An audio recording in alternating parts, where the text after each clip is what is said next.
Le but de cette vidéo est de corriger une erreur que je vois assez souvent lorsqu'il est question de déterminer le comportement d'une suite définie par récurrence. Quel est le lien entre le comportement de la suite UN et le comportement de la fonction f? Il ne faut pas confondre la définition explicite, en fonction de n, et la définition par récurrence, en fonction du terme d'avant. Voyons voir ce qui se passe avec, par exemple, la fonction définie par f de x égale 1 demi de x plus 1.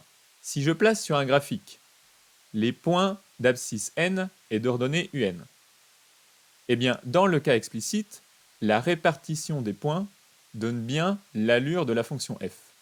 Mais ce n'est pas le cas pour la définition par récurrence. La question qu'on peut se poser, c'est donc, sur un graphique, quel est le lien entre le graphe de la fonction f et les termes d'une suite récurrente un plus 1 égale f de un. Considérons la suite un plus 1 égale racine carrée de un et u0 égale 9. Alors je trace le graphe de la fonction racine carrée de x et je place u0 égale 9 sur l'axe des abscisses.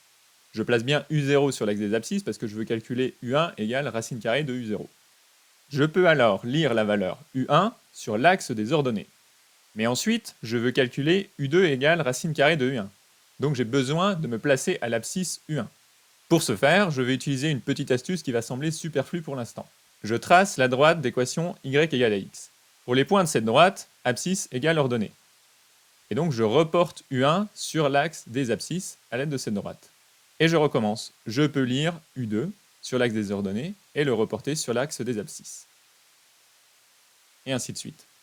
Alors, c'est superflu d'avoir les points de la suite à la fois en ordonnée et en abscisse. On va les lire uniquement sur l'axe des abscisses.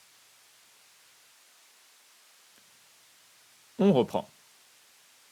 Je pars de u0 en abscisse, puis je monte verticalement jusqu'à atteindre la courbe. Ici, racine carrée de x.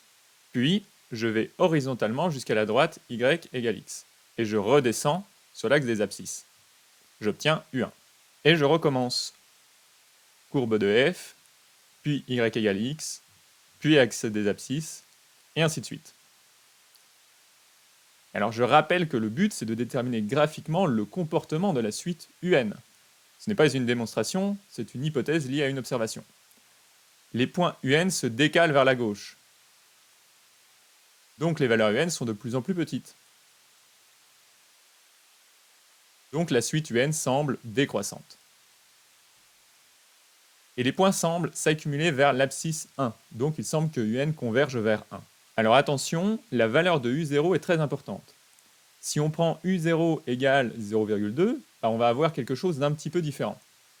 Regardez. Axe des abscisses, je remonte sur la courbe, puis droite d'équation y égale x, je redescends, et ainsi de suite.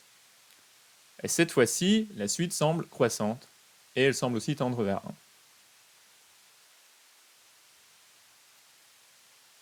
Alors, vous pouvez légitimement vous demander quelque chose. Est-ce que c'est bien utile de faire tout ça? Après tout, un ordinateur ou une calculatrice permet très facilement de représenter UN en fonction de n, même dans le cas d'une suite définie par récurrence, je l'ai fait au début de cette vidéo. D'ailleurs, au bac, quand on vous demande de conjecturer à l'aide de la calculatrice le comportement d'une suite, vous ne faites pas ce que je vous montre là actuellement, il n'y en a pas besoin. Je vous montre cette représentation graphique pour deux raisons. La première, c'est pour que vous distinguiez le comportement de la fonction f du comportement de la suite un plus 1 égale f de un. Et la deuxième, c'est que cette représentation graphique vous permet de déterminer visuellement des ensembles de valeurs u0 qui vont donner un comportement précis à la suite. Quand vous partez de u0 strictement plus grand que 1, vous allez avoir un genre d'escalier descendant vers 1 qui va se dessiner. Comme ceci. Et ceci pour tout u0 strictement plus grand que 1.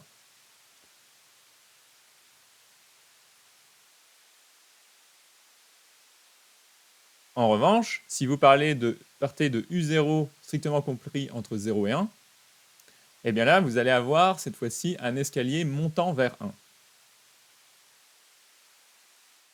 Alors vous pouvez obtenir complètement autre chose comme dessin, notamment un genre de spirale, comme ceci.